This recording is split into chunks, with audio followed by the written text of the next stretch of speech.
Mainit na tinanggap ng Police Regional Office 5 sa pangunguna ni Police Brigadier General Nestor Babagay Jr., Acting Regional Director ng Kasurug CAPS, ang pagbisita ni SILG John Vic Rimulya sa Bicol upang masuri ang kalagayan ng kapulisan, palakasin ang moral ng mga uniform and non-uniform personnel at iparating ang direktiba ng administrasyon hinggil sa 5-minute response time.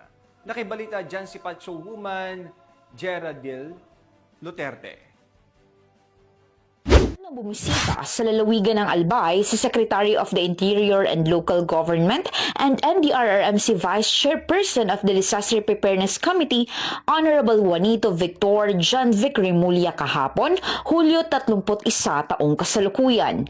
Mainit siyang sinalubong ng Police Regional Office 5 sa pangunguna ni Police Brigadier General Nestor C. Babagay Jr., Acting Regional Director sa pamamagitan ng Arrival Honors sa Camp Brigadier General Simeon A. Ola, Legazpi City, Albay. Pagkatapos nito ay nagkaroon ng conference ang mga Regional Director ng Tri-Bureau, DILG at NAPOLCOM. Ipinahayag ni Secretary Rimulya ang paghanga sa mga programa ng Kasurug CAPS patungkol sa anti-criminality at peacekeeping efforts na siyang nagdulot ng mataas na public trust rating. Ibinahagi niya rin ang mga plano ng ating pamahalaan upang mas masuportahan ang implementasyon ng 5-minute response time sa 911. Sa kabilang dako, iprinesenta naman ng lokal na gobyerno ng lalawigan ng Albay at iba pang government response units ang mga modernong kagamitan at kahandaan ng lalawigan sa mga sakuna.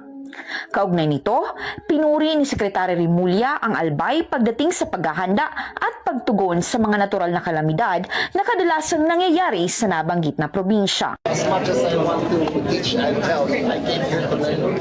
So, pinag-aralan ko disaster risk reduction program na Albay. It is the best in the country. And we're going to make institutional changes around the country and using Albay as a model. Lalo na yung zero casualty drive ng Albay. At saka yung preemptive response at yung napagpapitugin. Ay, number one Albay, yung sa system. Ang PNP Bicol ay patuloy na nakasuporta at nakaantabay sa mga plano at programa ng ating gobyerno upang masigurado ang kaligtasan ng ating komunidad laban sa mga panganib ng mga natural na aspeto o kriminalidad. Mula dito sa Legazpi City, Albay, ako ang inyong PNN correspondent, Patrolwoman Geraldine Luterte, alagad ng batas, tagataguyod ng Balitang Pulis.